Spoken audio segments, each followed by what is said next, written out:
Esaú vio que Isaac había bendecido a Jacob y que lo había enviado a Padán Aram para tomar de allí a una mujer. También vio que al bendecirlo le había dado la orden de no tomar por mujer a una cananea, y que Jacob había obedecido a su padre y a su madre y se había ido a Padán Aram. Esaú vio igualmente que a Isaac, su padre, no le agradaban las cananeas, así que se fue a ver a Ismael, y además de sus otras mujeres, Esaú tomó por mujer a Mahalat, que era hermana de Nebaiot e hija de Ismael, el hijo de Abraham. Génesis 28, 6 al 9. El plan de Rebeca para que Jacob recibiera la bendición que Isaac estaba empeñado en dar a Esaú, su hijo preferido, había dado el resultado esperado.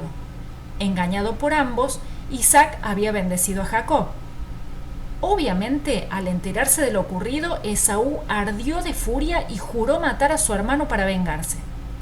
Con esto, Rebeca entendió que la brecha entre Jacob y Esaú se había abierto aún más, volviéndose demasiado peligrosa. Claramente, Rebeca no había desarrollado con Isaac una comunicación fluida ni una relación de total confianza, y por ese motivo no se atrevió a compartir con él las intenciones asesinas de Esaú. Sin embargo, ella sintió que debía moverse con rapidez para salvar a su hijo preferido. Por ello, buscó una excusa creíble a fin de alejar a Jacob de la familia y así proteger su vida. Al parecer, Isaac compartía la misma preocupación acerca del futuro matrimonio de su hijo menor. Ahora más que nunca, él sabía que Jacob había sido elegido por Dios para continuar la bendición prometida a Abraham. Por ello, Isaac accedió a la propuesta de su esposa y envió a su hijo a buscar una compañera de entre la familia de Rebeca. Obviamente esto implicaría la partida y el alejamiento de Jacob por algún tiempo de la tierra prometida. Ni Rebeca, ni Isaac, y mucho menos Jacob, imaginaron que ese periodo que ellos pensaron que sería breve duraría 20 años. Para cuando Jacob volviera, su madre ya habría muerto, su padre estaría a punto de morir y el conflicto con su hermano Esaú aún no habría sido resuelto. Isaac había intentado torcer la voluntad de Dios al tratar de bendecir a su hijo mayor. Sin embargo, muy pronto se había dado cuenta de que ir en contra de los propósitos del Señor era imposible. Por ello, ahora más que nunca, Isaac se daba cuenta de que Jacob debía buscar una esposa dentro del grupo familiar y no entre las mujeres del lugar, porque él sería el antecesor del Salvador que Dios enviaría al mundo. Esaú, sin embargo, había actuado de manera diferente. Él ya se había casado con mujeres cananeas, y esto había sido una causa de aflicción para sus padres. Esaú tenía 40 años cuando tomó por mujeres a Judith, la hija de Berí, elitita, y a Basemat, la hija de Elón, elitita, las cuales fueron motivo de amargura para Isaac y Rebeca. Génesis 26, 34 y 35. Cuando Esaú vio que su padre había bendecido nuevamente a Jacob y lo había enviado a la tierra donde vivía la familia de Rebeca para buscar una esposa allí, se dio cuenta, ahora sin lugar a dudas, de que a sus padres no les agradaban las mujeres cananeas que él había tomado como esposas. Por ese motivo pensó: si tener esposas paganas ha disgustado tanto a mis padres, entonces yo resolveré el problema. Quizás así mi padre vuelva a tenerme en cuenta. Por ese motivo, con la intención de impresionar a su padre y volver a ganarse nuevamente su estima, Esaú salió de allí y fue hacia el lugar donde vivía Ismael, el hijo de Abraham y la sierva egipcia, y tomó como mujer a una de las hijas de su tío. Al parecer, ahora la bendición y la primogenitura comenzaban a importarle.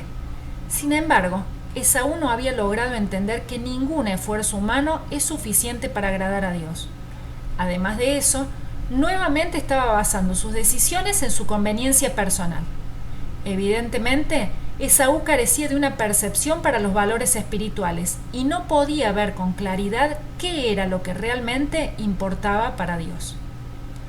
La Biblia no nos dice por qué Esaú había tomado la decisión de casarse con mujeres paganas, pero podemos considerar dos posibilidades. La primera posibilidad es que quizás Esaú había desafiado abiertamente la voluntad de sus padres. Tal vez Isaac y Rebeca habían orientado correctamente a Esaú, pero él fue rebelde al consejo de sus padres al casarse con mujeres que no convenían.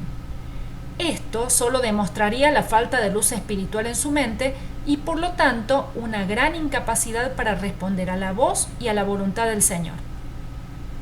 No debemos mirar con autosuficiencia ni desprecio la vida de Esaú, sino más bien considerar que si Dios no nos hubiese dado de su gracia, nosotros también hubiésemos seguido ese camino. Hablando de esto, el apóstol Pablo nos dice: antes ustedes estaban muertos a causa de su desobediencia y sus muchos pecados.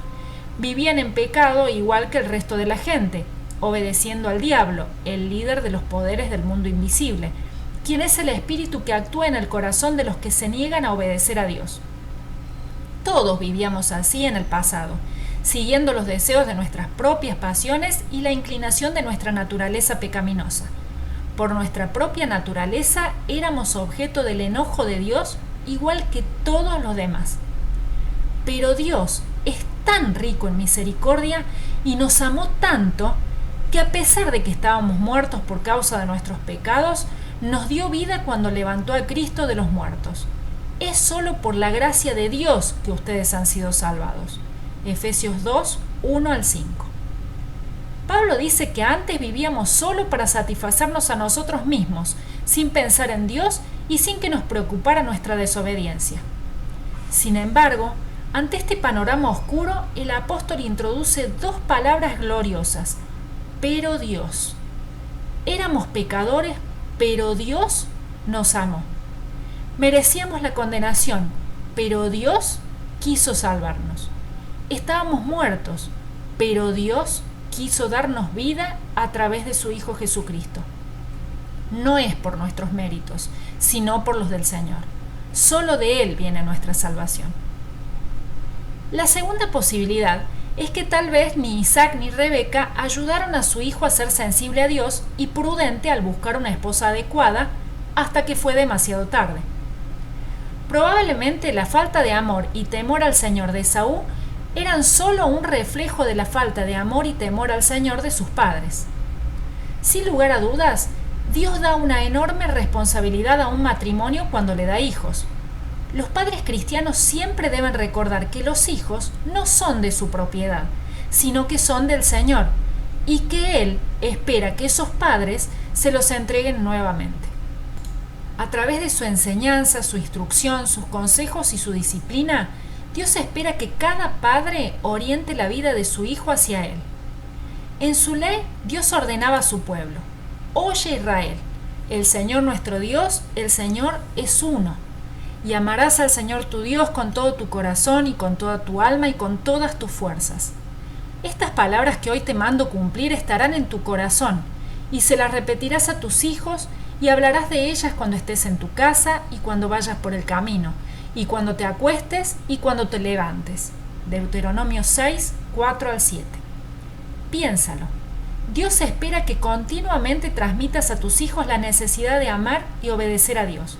No obstante, quien primero debe amar y obedecer al Señor eres tú mismo. Solo así podrás convertirte en una flecha que apunte al cielo y en un ejemplo que tus hijos puedan imitar.